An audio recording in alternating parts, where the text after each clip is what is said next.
Greeting, my name is Ivan Dixon. I am the on-road team manager here in the USA, representing Reds Racing USA.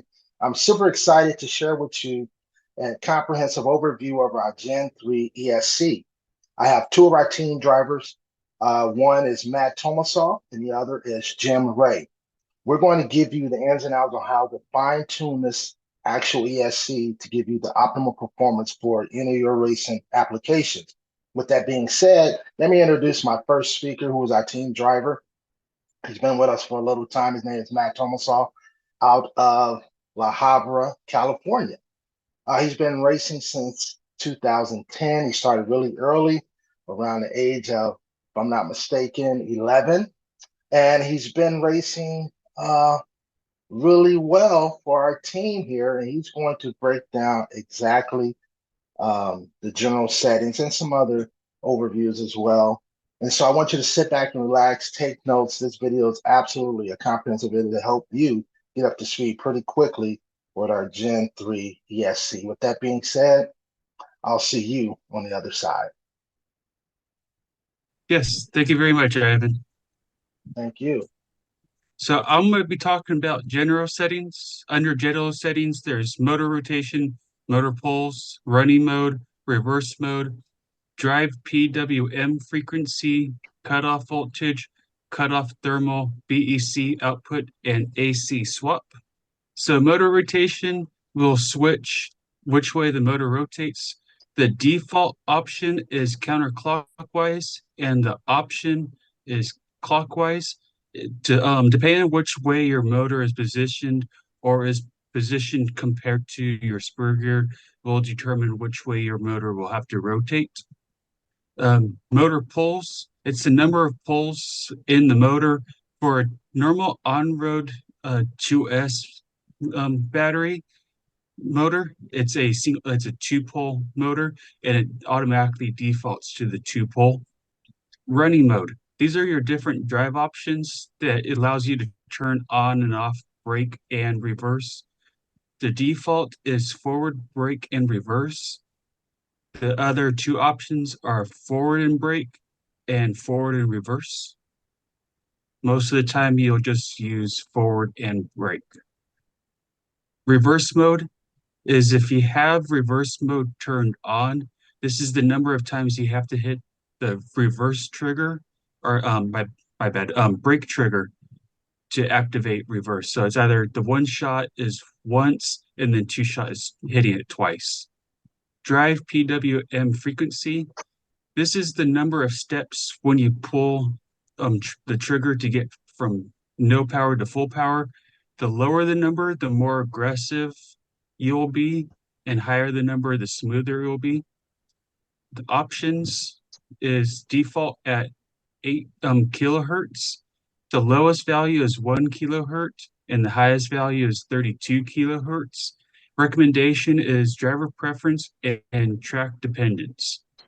Yeah, because I was saying that really comes in handy because you may have a loose track and you can take some of that aggressiveness out of that by using that setting by going with a different number. Is that correct, Matt? Yeah, I like to kind of go where when traction comes up with a little bit lower number, and then when it's a little bit looser, I'll go up a little bit higher to just kind of smoothen out throttle. It makes sense. Same here. Cutoff voltage. This is when the battery voltage drops below the set value. It defaults to an auto voltage. The lowest is that you could go is turning it off, the setting altogether, and the highest voltage is 11.0 volts. That comes down to driver preference. Cutoff thermal is when the internal temperature exceeds the set value of the internal temperature, and the default temperature is 105 degrees Celsius.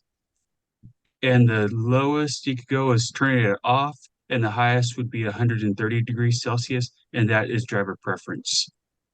BEC voltage out or BEC output is the voltage that is sent from the ESC to the servo. This would be good for with using high voltage servos. You could change it from the default 6 6.0 volts to the 7.4 volts. Yeah, that's what I prefer, the 7.4 myself. And using the red servos are a high voltage servo, so that would be a great option. Absolutely. AC AC swap is just switching pole A and pole C on the ESC to allow for a cleaner wiring option. Default option is no, and then you can switch it to yes to switch it, and then you just need to make sure that is swapped on the motor before you run the car. Yeah, that's a cool feature right there. Like that. Well, now I guess it's my turn. I appreciate you, man. You did a great job, man, explaining that. And hopefully I can follow up and do as good as you on this throttle setting. So with that being said, we're going to talk about throttle settings. We have throttle response, coast, neutral range, minimum throttle, minus range, max forward force, and max reverse force. So let's get started with throttle setting. This should be pretty simple. You know, the throttle response is basically when you pull the trigger and the supply, you can actually delay that. It gives you a fine tune that you can do. And this probably works really good in mod. For stock, we want the most aggressive setting. So with that being said, you can drop it from anywhere from 0.1 milliseconds down to 3, and that'll, fine tune it to your driver's preference. Coast, this is a cool feature. Now, there may not be a lot of reasons to use, but it can be used in a really cool way because the way it works is that basically you're able to push forward like you're pushing your brake and click it twice and it'll coast the car. So it's really cool because you won't lose any speed. Actually, you'll keep moving pretty quickly. I mean, it's really cool how it works because you come around, and I think like maybe oval, this would probably be a really good feature. I'm quite sure some people are going to figure out a way to use it in other applications as well. But it's driver preference. And like anything, if you're a racer, go out there and just test around when you have the values you can go up and down with to really see how it works. Neutral range. Neutral range is a midpoint where the range of the throttle sticks in the center. So that's really self-explanatory. But basically, you can change that as well. You can fine tune it where your neutral range can move from being in neutral to a certain degree based on those values. And that's pretty cool as well. And again, it's to the preference of what you're driving it for and which way that you're going to use it. And so it's driver preference as well, but it's really a cool feature to have that neutral range. The default is at 5, which is a good starting point as well. Minimum throttle, that's a percentage at what the trigger needs to be pulled in order for the throttle to engage. So again, what I love about our Gen 3 ESC is that we have so many fine tuning settings that you can use to really, really put your RC car, truck, or whatever it is that you're driving in the places you want to be to fit your driving style. So for example, we have a default at 5, which again is another great starting point. The lowest value is 2, the highest value is 16. So you have something to work with, but it does default right there in the middle. And sometimes, when you're unsure about a setting, it's never too good to start way up high or way up low. Maybe you want to start in the middle and work your way and see, okay, let me see how it feels from there. And it can really help with your experience. The minus. So with that being said, I'm going to go ahead and throw it over to Matt because I know Matt is very well versed. He's going to explain this minus. And Matt, I'm going to throw it back over to you. All right. Thank you, Ivan. Minus is the amount of the throttle that is adjusted by. So on the side, we have a graph. The red line is the original linear line of the trigger being pulled. So this is when it's set at the lowest value off. So it's a 1-to-1 ratio. So you pull the throttle 20%, your output will be 20%. As you start increasing your minus value, you'll take your throttle percentage and multiply it by 1 minus your added minus value. And that's when you start seeing the orange curve come into play where it's a lot lower. It comes down to driver preference of what you'll like. Minus range is the range of the trigger movement in which minus will be activated. So when you are using minus, this is the amount of throttle throw will have the minus. So if you look at the graph on the previous page, you'll see a sudden jump back up to where it was overlapping with the red line, because that was up to like a 30% throttle range throw. So the lowest value you do is just 1%. It defaults to 30%, and the highest value is up to 70%. And this comes down to just driver preference of what the setting will be. Max forward force, maximum forward throttle range when trigger is pulled to 100%. Options, the default is 100% throttle, and the lowest is 25. This is what setting when you pull your trigger to 100%, if you set your maximum forward force to 50% at 100% throw, you only get 50% throttle. And then it's the same concept for max reverse force, which is on the next slide.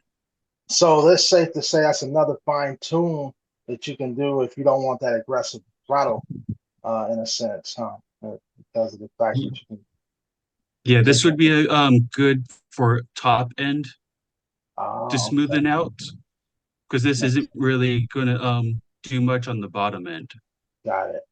And max reverse force is the same as max forward force, but just going in reverse if that option is turned on. Yeah. And I was gonna say with most racers, we don't really run reverse, but I understand if you're putting it in something that you're out with your um, child and you're playing around, you may want to have reverse on, but in most cases, we don't really use reverse, but now you understand based on the information we're giving you. So with that being said, all right, we're on brake settings. Thank you again, Matt, for your assistance on Thank that. I you. appreciate that. You're welcome. Now, let me introduce Jimmy Ray out of Vasalius, California. Jim Ray has been racing for a very long time. He took a break though. This is the thing. He has a many years. He started when he was around 11 back in '88. Him and his friend Ed Woolley, and they went from '88 to about '93. They're around 15 when they stopped racing. And guess what? They took a 30-year break to raise family and do things, what grown folks do. And they came back, and guess what? They haven't missed a beat. They're fast as ever. They've been back for about a little over a year, but they've been in the RC arena for over 30 plus years. So that counts a lot. And they're having, it's almost like when they came back, it's like they didn't miss a beat. So with that being said, Jim, I'll throw it over to you to explain brake settings. Thanks, Ivan. I appreciate that. And Red's Racing here. We're going to look at brake settings here on the Generation 3 ESC. You can see that we have quite a few adjustments we can make here. We have brake response, minimum brake force, maximum brake force, forward drag brake force, forward drag brake response, and a couple reverse settings, reverse drag brake force, reverse drag brake response, and PWM frequency. First one up, brake response. Pretty simply put, it is the time it takes from initial trigger pull to when the brakes will be applied. And just think of it as a lower number means it's going to be quicker, faster. The higher number, it's going to be a little bit slower response. Our default is the lowest setting, which is 0.1 ms, and our highest is going to be 3 seconds. So just like the throttle, this is another one that can help delay the response based on track conditions and driver preference. Minimum brake force. That's the location in the trigger throw in which the brake starts to be applied. So if you want instant brake, your lowest value is going to be 0%, which is off. And your highest value is going to be 50%. Now you only have that 50% to work with. So again, that's 0 up to 50%. And that's another one that's going to be driver preference. Get out on the track, get up to full speed, use the brakes and see what it does for you. Maximum brake force is used to slow down the car. Obviously, lower the number, there's going to be less brakes. Higher that value is going to be more brakes. The highest value at 100%, which is also going to be the default, and lowest value 10. And this is one that I use often as the day goes on. I'll lower that number from 100% down to 90 in the 80s, maybe depending on track conditions. But that's another one that definitely driver and track preference. Yeah, I was gonna say I start off probably about at 87, 88%. But it's a trip that different drivers have different settings. Some people like that really aggressive brake. I'm not a big fan of the aggressive brake. I just want enough to slow down. But hey, I'm glad we have Yeah. fine-tuned settings. That's what makes our Gen 3 so phenomenal. And then for me with stock racing, I like 100% brake. There you go. See, you like that Yep. aggressive brake. Nothing wrong with it. Yeah, Because same here. Matt, Another you one to consider fast. is when I do the aggressive brake in traffic. When we're running a packed heat of 10 cars and you make sure you don't want to rear end somebody, I run a little bit more brake just to make sure I'm running the back of them. But qualifying, I may let it roll a little bit more. There you go. Let's see. We're looking at forward drag brake force. That's going to be the amount of brakes to be applied automatically when the trigger returns to neutral position from forward drive. So again, not just hitting the brake, but when you're pulling it back. The lower the number, the less drag brake. The higher the number, more drag brake. Default's going to be 0, and you can run that all the way up to 100%. Drag brake typically going to run for the mod guys, but I noticed that some stock guys like a little bit of drag brake in there to give them a little bit Yeah. more stability on entry in the corners, but that's another one that's driver track preference. Well, I can attest to that. I run mine at around maybe 5% on a small track. And if it's a big track, I don't need no drag brake, but I definitely like it on smaller tracks, but not really real aggressive type of drag brake. But I like it. Yeah. And for stock, I don't like drag brake. I just run the drag brake with the mod car. There you go. Now, Yeah. Matt, you run yours at around 10%. Well, no, I'm assuming, but what do you run your drag brake for It mod? varies for mod. It varies because Okay. when traction is lower, it's down by like around 11, 10, Okay. 11%. I was And close. then when Okay. traction, yeah, and then when traction comes way up and it's really high, I go up to like 15%. So I'm adjusting it throughout the day. Nice. Nice. And then I think I'm around like 85% of brake, and I just leave that there no matter what the conditions are. That seemed pretty smooth right there. I like that.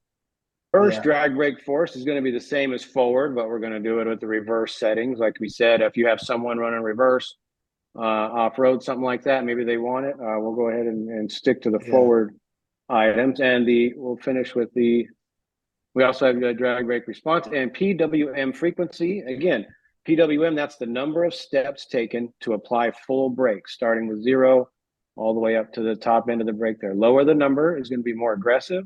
Higher the number is going to be smoother. So the lowest value is going to be default at 1. The highest value is going to be 16 kilohertz, and that's going to be the highest value driver and track preference. Yeah, on that, I think I run mine at 5. I think I run it at 5, if I'm not mistaken. Yeah. All right, boost settings. Well, we know that is part of what we call in the mod class, they use boost. And I know there's some stock classes that run boost, not in our area, but I've seen them around the nation here where they run 17.5 boost and 13.5 boost. That would be cool if we had that at our local track, but it's everywhere besides here in Southern California. So let's go into boost settings. Boost settings, in most cases, I know it's used for mod. It probably can be used for other things, but I know mod is one of the major classes that run boost. So you have boost timing, you have trigger, you have throttle threshold, you have RPM threshold, you have initial angle, and angle increase rate, and angle decrease rate. Now, with that being said, the boost setting is the maximum value of boost. So to really break it down, it's just basically how much timing you can add to give you more bottom end, and you can set it from a value of up to 64 degrees. Our default is 0, but let's say you're running mod, you may want to run maybe 12 to 15 degrees of boost. It's really driver's preference, but again, it's really about just getting out there on the track and testing it out. Trigger, setting the method in which the boost is activated. Again, we have 2 settings. It's defaulted at trigger, meaning that it's your throttle, but it can also be triggered by RPM. Well, the RPM is based on, how much RPM you want to get up before it kicks in the boost. And that's more of a, again, fine-tune and delay type of situation for application that can fit your driving style or whatever the vehicle that you're driving at that time. But that's really what that is about there, the trigger. The throttle threshold. This is when you pull the trigger and the boost is activated. Again, this is another setting that you can set it where right now set it default. The lowest value is 10%, the highest value is 90%. But again, it's driver preference on when you want that threshold to come into play. The default is 50. It's good to fill it out, see how it feels for you, and you be the person to really say, well, that fits for me, or go lower or higher. It's really up to you. RPM threshold. Matt, would you like to cover that for me real quick? The RPM threshold. Yes. So this is the second of the two options of how to activate the boost. It is when the motor spools up, when it hits a certain RPM, lower the RPM value, the faster the boost will be activated. Higher the value, the later it will be activated. The default is 18 kilo RPM. The lowest is 8 kilo RPM per minute. And then the highest is 50 kilo RPM. It just comes down to driver preference. Best thing to do is go out, start at the default, run a couple battery packs, see how it feels, and then start adjusting from there. There you go. That's it. So with that being said, the initial angle, amount of boost, and the kick in once the boost is activated. Now, I want you to picture, when you able to lower it, it's going to give you less, and when you go higher, it's going to give you more. So our default is at 1%. So you look at a graph and you think about if you go 1 degree, it's going to have a different upswing versus 64 degree, which is going to be a more aggressive. So again, it's driver preference. Angle, would you mind going to take care of this for me, Matt, as well? The Sure. angle increase. So angle increase rate is determines the amount of boost that is added per 1/10 of a second. So lower the value, the slower the boost will be added to your maximum value set. And then higher the value, the faster it will be added per 1/10 of a second. So the options, the default is 1 degree per 1/10 of a second. And the highest value is 64 degrees, which is an instant all the way up. On the side, there is a graph where it's the initial value is 5 degrees of boost. So when you hit your trigger or RPM activation point, the 5 degrees will be hit automatically, and then it'll take 0.3 of a second to hit the maximum value of 20 degrees of boost. And this comes down to driver preference of how fast you want boost to be added. Well, I'll go ahead and let you take that one over as well, Matt. I'm coming Okay. back to turbo. An angle decrease rate is pretty much going in the opposite direction of the increase, where it is determining the amount of boost to be subtracted per 1/10 of a second.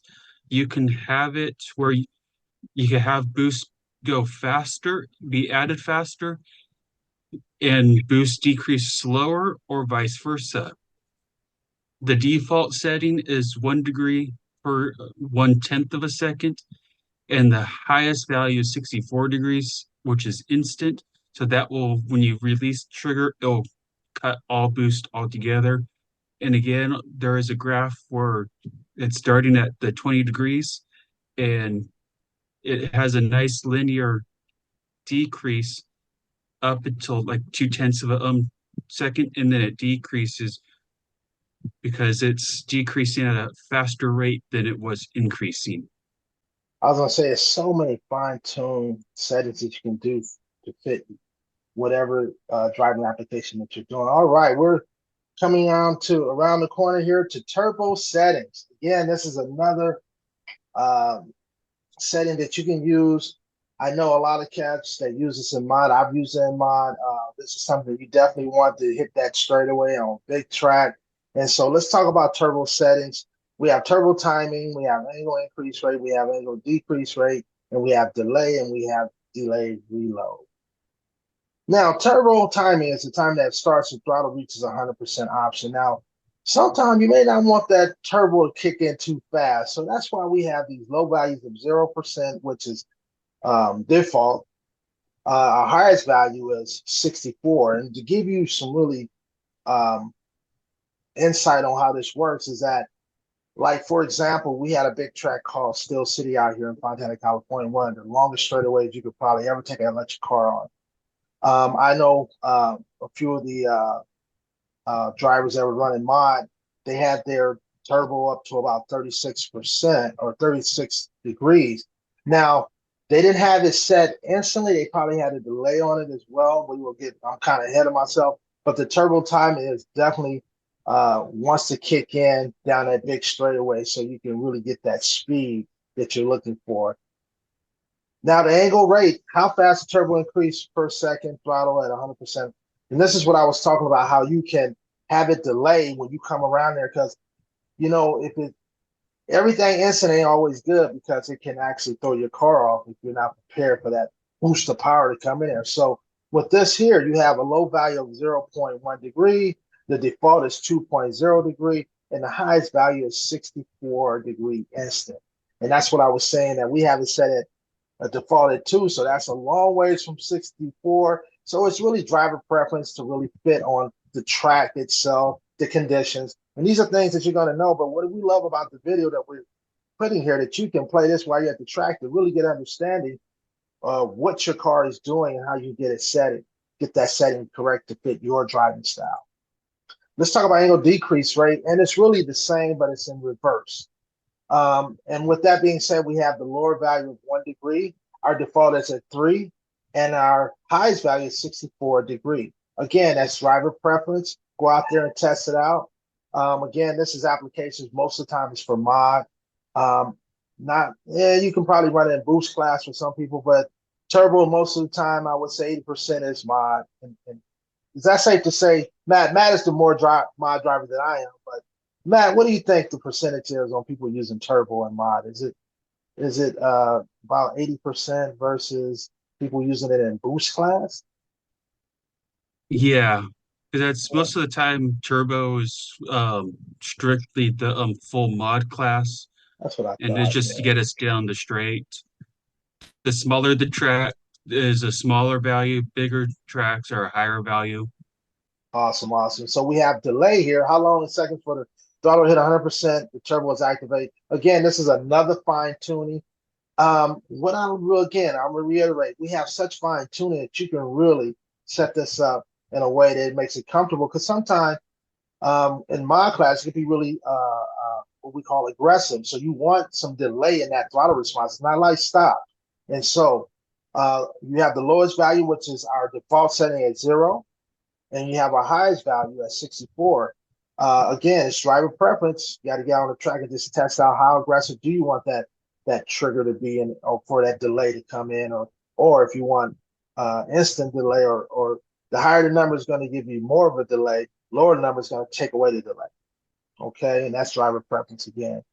Delay reload. Again, this is another fine tune where 100%, where your once 100% throttle is released, it determines how long before the turbo can react. So you can have what we have our default, which is the lowest value is wait, and then we have our highest value, which is instant. Again, self-explanatory, driver's preference. You just can go out there. In most cases, the default will be pretty good for you in your application, but it's always good to test and see how it feels if you want to try It's instant. always I just leave mine on wait just in case I get myself into trouble. I release and then get back on it. I'm not going to get caught off guard of it auto just kicking in all of a sudden. There you go.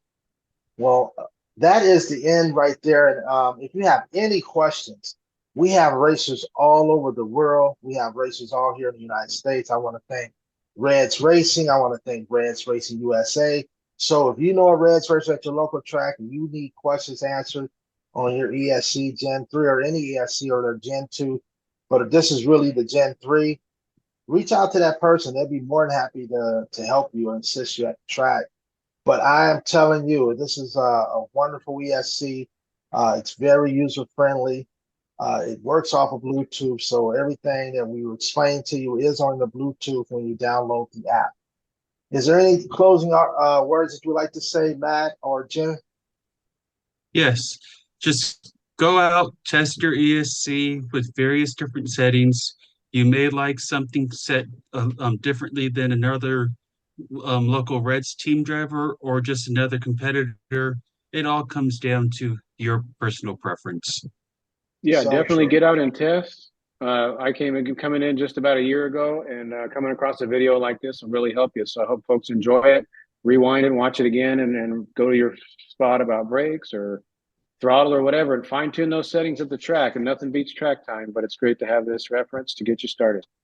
Absolutely. Again, I thank you, Matt Tomasoff.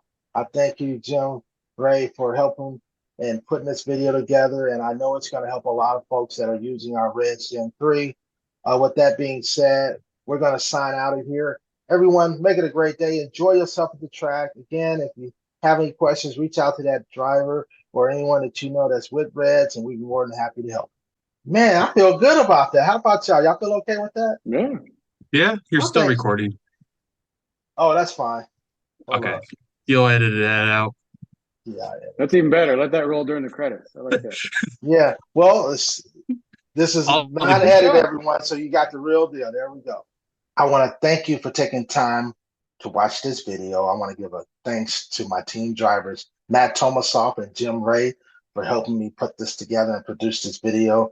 I hope you enjoyed everything. I want to give a special thanks to Federico Rossi and Marco Rossi for allowing us to have the opportunity to produce this video as well. And again, if you have any questions, you can contact any of our team drivers. You can email us directly if you want to go to Reds Racing USA website, or if you want to reach out to me as well through email or through direct message. We're here to help. With that being said, make it a great day, and I hope to see you at a track soon.